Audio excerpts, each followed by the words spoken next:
أنا ياسمين، بشتغل يوتيوبر. عندي قناة على اليوتيوب أنا و4 من أصحابي، 3 ولاد وبنوتة زيي.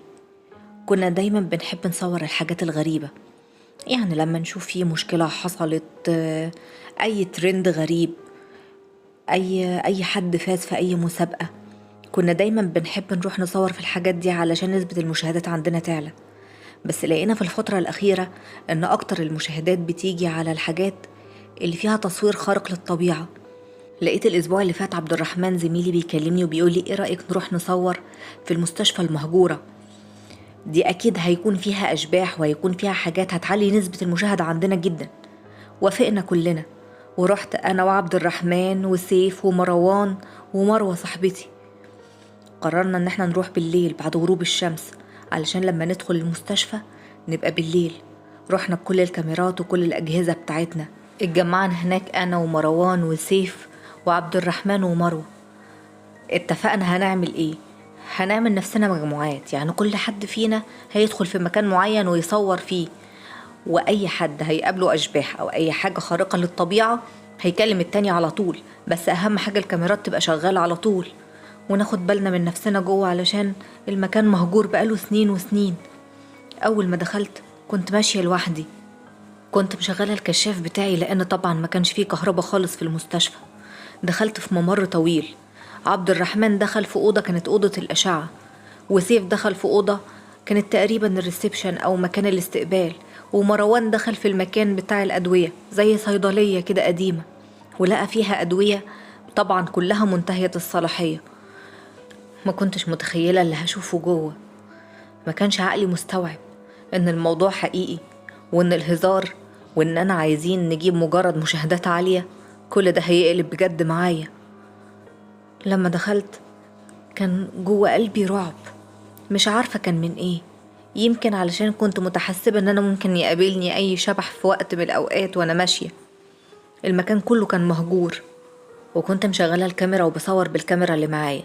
الكاميرا اللي معايا كان نظامها ان هي كاميرتين في كاميرا واحدة، يعني بتصور من قدام وفي نفس الوقت في كاميرا بتصور وشي علشان اي تعبيرات ليا الكل يكون شايفها اكيد.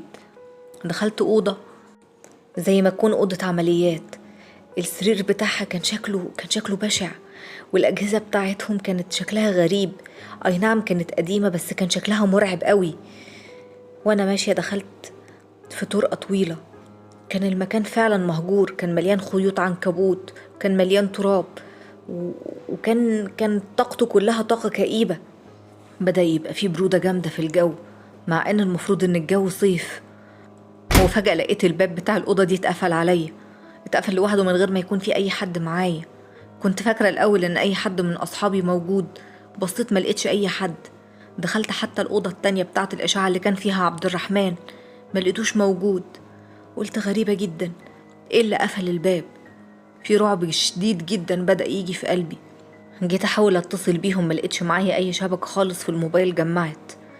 قلت طيب هما هيوصلوا لي دلوقتي ازاي او هيعرفوا مكاني ازاي؟ المستشفى كانت كبيرة جدا وما اظنش ان هما هيعرفوا يوصلوا لي بسهولة، خاصة ان الدنيا ضلمة وممكن الكشاف اللي معايا يفصل في اي لحظة. بدأ جوايا يدخل رعب شديد جدا، وبدأت على قد ما وشي كان بيعرق من كتر الرعب على قد ما كنت بردانة جدا جدا من كتر برودة الجو. الجو كان برد بشكل مش طبيعي. حاولت امشي واتحرك من المكان اللي انا فيه، ربما قابل اي حد من اصحابي. فجأة لقيت من بعيد في نور جاي، بصيت لقيتها مروة. قلت لها أخيرا لقيتوني، أنا مش عارفة أنا اتحبست هنا إزاي. حضنتني قالت لي ما تخافيش أنا معاكي. قعدنا احنا الاتنين نتكلم ونقول طيب فين باقي الولاد، فين عبد الرحمن وفين مروان وفين سيف؟ قالت لي ما تقلقيش، هما هتلاقيهم في باقي المستشفى. بس أنا عن نفسي ما قابلنيش حاجة، انتي قابلك حاجة أو صورتي حاجة؟ قلت لها لأ، أنا ما صورتش حاجة غير إن حاجة غريبة بس حصلت معايا. الباب بتاع الطرقة ده اتقفل لوحده، وغير كده وكده كان فيه برودة شديدة.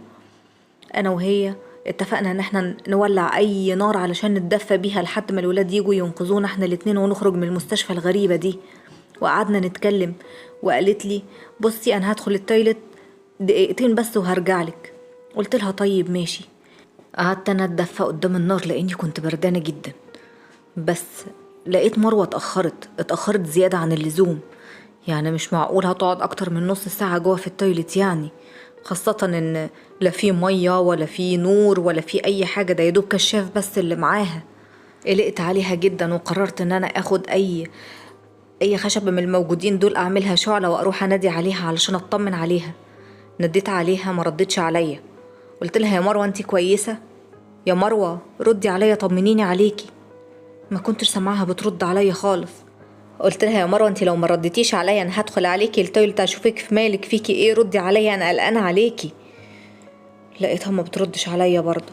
قررت ان انا افتح الباب وادخل اشوفها مالها. بس اول ما فتحت الباب ودخلت التويلت عشان اشوفها اتصدمت من اللي انا شفته.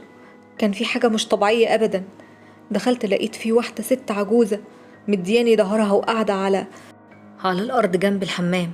شعرها كان ابيض وكان جسمها كله بيترعش. بقول لها انت مين؟ ايه اللي جابك هنا؟ اتصدمت من اللي انا شفته. لقيتها فجأة دورت لي وشها، ولقيت جسمها ما كانش طبيعي ولا وشها كانوا طبيعيين ابدا. لقيت عين من عينيها نازلة من وشها. كان شكلها مرعب، كان شكلها فوق الوصف. كان في شعرها مناطق مفيش فيها شعر. كان وشها مكرمش جدا. انا ما شفتش في حياتي منظر مرعب زي ده كده. حتى كان جلد ايديها كله مكرمش. لقيتها فجأة بتبتسم لي بأسنان شكلها مرعب ولونها أصفر مشمئز. اترعبت من المنظر، قمت مصرخة وجريت وسبت كل حاجة حواليا. مفكرتش لا في مروة ولا في غيرها. جريت علشان أنقذ نفسي. كنت متأكدة إن دي شبح مش بني آدم طبيعي. فجأة لقيتها جت قعدت في الطرقة. يعني أنا كده متأكدة إن هي شبح. الشعلة وقعت من إيدي. من كتر الرعب ما كنتش عارفة أتصرف. وفجأة ببص لقيتها قامت من على الأرض فجأة وبتجري ناحيتي وكأنها عايزة تعمل فيا حاجة. ضوافرها كان شكلها مرعب. صرخت تاني وفجأة أغمى عليا. ما فقتش غير تاني يوم في المستشفى. ببص لقيت كل زمايلي حواليا، عبد الرحمن وسيف ومروان ومروة. أول ما فقت بقول لمروة انتي اختفيتي امبارح، رحتي فين؟ قالت لي أنا ما جيتلكيش امبارح خالص في المستشفى. أنا كنت واقفة مع عبد الرحمن وسيف ومروان فوق، لأننا بدأنا نحس بأشياء غير طبيعية خالص في المستشفى. فجأة سمعناكي وانتي بتصرخي، جرينا عليكي لقيناكي مغمى عليكي على الأرض. نقلناكي المستشفى ويا دوب لسه انتي فايقة دلوقتي.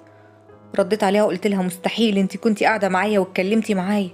عرفت ساعتها ان ما كانتش مروة اللي معايا، هي كانت مجرد شبح اللي بتطاردني ولسه بتطاردني لحد دلوقتي كل يوم في الكوابيس. ومش عارفة هفوق من الكابوس ده امتى.